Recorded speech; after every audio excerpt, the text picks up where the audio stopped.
अस्सलामुअलैकुम। Health time Urdu में खुश आमदीद।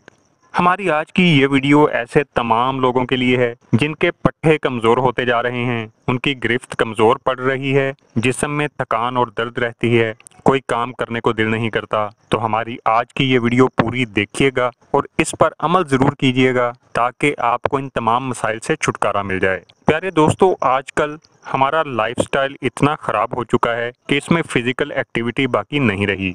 जैसा कि आप जानते हैं कि जिस्मानी वर्जिश पट्टों के लिए इंतहाई ज़रूरी होती है, जो इनकी नशोनुमा में मदद करती है और इनकी ताकत को बरकरार रखती है। लेकिन बहुत से लोग अपनी मसरूफियत या सुस्ती की वजह से वर्जिश नहीं कर पाते और आहिस्ता आहिस्ता उनके पट्टे कमज़ोर होना शुरू हो जाते हैं। इसके अलावा बढ़ती उम्र के साथ भी जिस्म के पट्टों में कमज़ोरी आने लगती है। तो अभी जो नुस्खा आपको बताया जाएगा, ये ना सिर्फ पट्टों की कमज़ोरी को दूर करता है बल्कि जिस्म में एनर्जी भी पैदा करता है। तो प्यारे नाजरीन, ऐसे तमाम लोग जिनके पट्टे कमज़ोर हो रहे हैं, उन्हें चाहिए कि दालचीनी का पाउडर बनाकर अपने पास रख लें और आधी चाय का चम्मच दालचीनी पाउडर रात को 1 गिलास दूध में अच्छी तरह उबालकर उसे नीम गर्म हालत में पिया करें। जबकि ऐसे लोग जिनके पट्टों में कमजोरी के साथ साथ दर्द भी होता है, इस दूध में 2 चुटकी हल्दी पाउडर भी डाल लिया करें। ये ऐसा शानदार और बेजरर नुस्खा है जिससे पट्टों की कमजोरी रफ्ता रफ्ता खत्म होने लगती है और जिस्म में एक नई जान आ जाती है। नुस्खा आजमाने के बाद रिजल्ट के बारे में कमेंट जरूर कीजिएगा, हमें आपके कमेंट्स का इंतजार रहेगा।